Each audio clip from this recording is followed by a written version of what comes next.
अच्छा, मग तुम्ही जसं सांगितलं की गायन किंवा ऍक्टिंग त्याचे पण सेपरेट क्लासेस आहेत का हो, त्याचे त्याच्यामध्ये? पण त्याच्यामध्येच म्हणजे त्या प्लॅटफॉर्म मध्ये आपण ते सगळ्यांना सेम देणार आहोत. अच्छा, मग कला कौशल्य वाढवण्यासाठी कोणते कोर्सेस आहेत? कलाकौशल्य वाढवण्यासाठी आता गायन, एखादा हम्म. मुलगा खूप छान गाणं म्हणतो हम्म. त्याच्यासाठी मग त्याला प्रोत्साहन करण्यासाठी आपण त्याला गायनाचे, आता गायनामध्ये पण असे विविध प्रकार असतात. अच्छा, मग हा. त्याला डिटेलमध्ये आपण ते शिकवलं जातं. गायन झालं, वादन वाजवायचं वगैरे. त्याच्यानंतर येतं गायन वादन झालं की डान्स. एखादी मुलगी खूप छान डान्स करते, मग तिला डान्स पण कुठून स्टार्ट करायचा, काय त्याचं व्यवस्थित बरोबर. आपण आपले जे सगळं. शिक्षक आहेत ते व्यवस्थित त्यांना शिकवतात. एखादी ऍक्टिंग खूप छान करते, अच्छा. मग तिला ऍक्टिंग मध्ये पुढे जायचंय, मग त्या ऍक्टिंग साठी आपण हे करतो. एखाद्याला नाटकं खूप जमतात, म्हणजे एक पात्री तो बाईचा पण आवाज करतोय, माणसाचा पण आवाज करतोय, तो खूप छान करतोय. मग त्याच्यासाठी पण आपण व्यवस्थित शिकवलं जाणार त्याला स्टेप बाय स्टेप. बरोबर. हे सगळे म्हणजे त्यांच्यामधले कलागुण ओळखून तुम्ही वेगवेगळे कोर्सेस त्यांना देणार. खूप छान. याच्या व्यतिरिक्त अजून कुठले कोर्सेस आहेत त्याच्यामध्ये? आता व्यवस्थित म्हणजे इंग्लिश वगैरे व्यवस्थित बोलायला लागलं, कॉन्फिडन्स वाढला, कलागुण वगैरे पण त्याला माहिती पडले, मग तो त्याच्यात पण पारंगत होत गेला. किंवा आता प्रत्येक वेळेस शिक्षणाबरोबर कलागुणांबरोबर शरीर पण महत्वाचं आहेच ना. बरोबर. मग शरीरासाठी पण आपण त्यांचे व्यायाम म्हणजे योगा घेतो. आता शरीराचा योगा जर केला व्यवस्थित तर मानसिक दृष्ट्या, शारीरिक दृष्ट्या तो सक्षम होतो. बरोबर. पुढं काय करायचं त्याच्यासाठी तो स्ट्रॉंग होतो. मग आता शरीराबरोबर जसं शरीराला योगाची गरज असते तशी आपल्या ब्रेनला सुद्धा गरज असते. बरोबर. कारण आपले 2 ब्रेन असतात, एक राईट ब्रेन असतो, एक लेफ्ट ब्रेन असतो. मग आता आपण जर एखादी गोष्ट राईट हँडनी केली की लेफ्ट ब्रेन ऍक्टिव्ह होतो, आणि डाव्या हाताने केली की उजवा ब्रेन ऍक्टिव्ह होतो. मग त्यांचे आपण ब्रेन जिम पण घेतो त्याच्यामध्ये. अच्छा. म्हणजे त्यांच्यात एक कॉन्फिडन्स निर्माण होतो.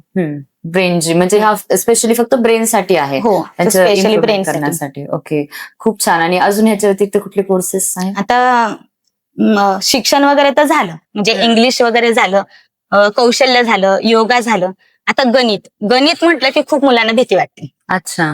मग गणितामध्ये म्हणजे लहानपणापासूनच काय मुलांना असं वाटतं की गणित म्हणजे अवघड विषय, तर तो गणित सोपं करण्यासाठी पण आपण त्यांना वेगवेगळे कोर्सेस देणार आहोत. तर त्याच्यामध्ये आपण त्यांचं मेंटल मॅथ्स घेणार. मेंटल मॅथ्स घेतलं की ते पटापट गणित करतात, म्हणजे एका सेकंदात एक उत्तर देतात, ते एवढं ते स्ट्रॉंग करून घेतलं जातं.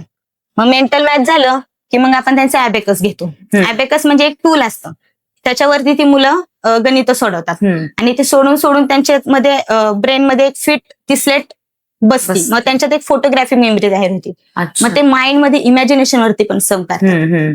मग ॲबेकस झालं की वेदिक मॅथ्स पण जी सूत्र असतात, जी वैदिक लोकांनी लिहून ठेवलेली, त्याच्यानुसार ते शिकवलं जातं. मग व्यवस्थित त्यांची म्हणजे गणिताची भीतीच कमी होती, कारण की एखादी गोष्ट आपल्याला जर सोप्या पद्धतीने शिकवली की आपली त्याची भीती कमी होती. बरोबर. आणि जेवढे जास्त गणित सुरू तेवढं आपलं मेंदूचा पण जास्त हो. बरोबर. अजून कुठले कोर्स आहेत मॅम याच्यामध्ये? आता गणित झालं त्यांचं.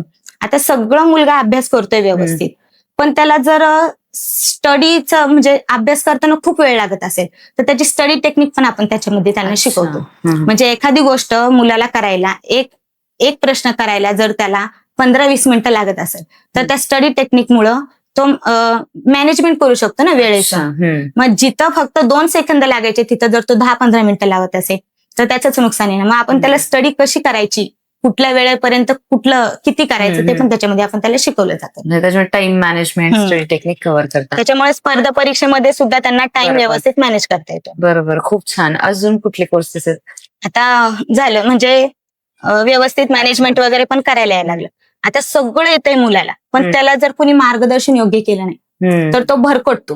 म्हणजे काय असतात लोक की मला हे करायचं होतं पण मी ह्या क्षेत्रात गेल्यामुळे मला ते करताच आलं नाही, त्याच्यामुळे ते त्या क्षेत्रात पण पुढे जात नाही, आणि त्यांचं एक राहतं मनामध्ये की मी हे केलं असतं तर मी पुढे गेलो असं.